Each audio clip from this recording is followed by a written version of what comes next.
പ്രസിദ്ധമായ മറ്റം നിത്യസഹായ മാതാവിന്റെ തീർത്ഥകേന്ദ്രത്തിലെ പ്രതിഷ്ഠാ തിരുനാൾ ഭക്തിസാന്ദ്രം മെയ് 2, 3, 4, 5, 6 തീയതികളിലായി ആഘോഷിക്കുന്ന വനമാതാവിന്റെ തീർത്ഥകേന്ദ്രത്തിലെ 87ാം പ്രതിഷ്ഠാ തിരുനാളിൽ മാതാവിന്റെ അനുഗ്രഹം തേടിയെത്തിയത് ആയിരങ്ങൾ.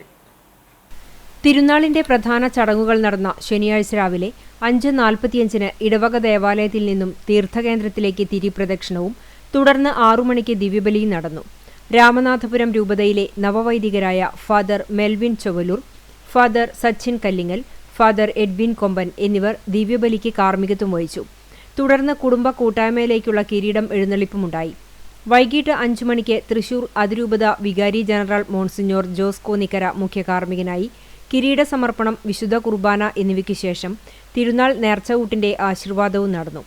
രാത്രി 10 മണിക്ക് കുടുംബ കൂട്ടായ്മകളിൽ നിന്നുള്ള കിരീടം എഴുന്നള്ളിപ്പിന്റെ സമാപനവും തേര് മത്സരവും ഉണ്ടായി. തിരുനാൾ ദിനമായ ഞായറാഴ്ച രാവിലെ 5:30-നും 7-നും 8:30-നും വൈകിട്ട് 4-നും തീർത്ഥകേന്ദ്രത്തിൽ വിശുദ്ധ കുർബാന നടന്നു. രാവിലെ 10 മണിക്ക് നടന്ന ആഘോഷമായ തിരുനാൾ പാട്ടുകുർബാനയ്ക്ക് പറപ്പൂർ ഫൊറോന വികാരി ഫാദർ സെബി പുത്തൂർ മുഖ്യ കാർമ്മികനായി. ഫാദർ ലിജോ ചിറ്റിലപ്പള്ളി തിരുനാൾ സന്ദേശം നൽകും. തുടർന്ന് തീർത്ഥകേന്ദ്രം ചുറ്റി ഭക്തി നിർഭരമായ തിരുനാൾ പ്രദക്ഷിണവുമുണ്ടായി. വൈകിട്ട് 6 മണിക്ക് ഇടവക പള്ളിയിൽ വിശുദ്ധ കുർബാന, 6:45-ന് ഇടവക പള്ളിയിൽ നിന്നും തീർത്ഥകേന്ദ്രത്തിലേക്ക് ആഘോഷമായ കിരീടം എഴുന്നള്ളിപ്പ് ആരംഭിച്ച് രാത്രി 9 മണിക്ക് തീർത്ഥകേന്ദ്രത്തിലെത്തി സമാപിക്കും. തുടർന്ന് മെഗാ ബാൻഡ് മേളം അരങ്ങേറും. മെയ് 5 തിങ്കളാഴ്ച രാവിലെ 7:30-ന് റാസ കുർബാനയും ഒപ്പീസ് എന്നീ തിരുകർമ്മങ്ങൾ ഉണ്ടായിരിക്കും.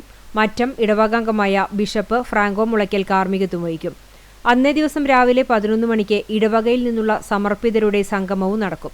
വികാരി ഫാദർ ഫ്രാൻസിസ് ആളൂർ, സഹവികാരി ഫാദർ ഫ്രാങ്കോ ചെറുതാണിക്കൽ, കൈക്കാരന്മാരായ Johnson Kakkassery, P.A. Stephen, Johnson C Thomas, C.K. Joy, തിരുനാൾ ജനറൽ കൺവീനർ M.J. ജോഷി എന്നിവർ തിരുനാൾ ആഘോഷത്തിന് നേതൃത്വം നൽകും.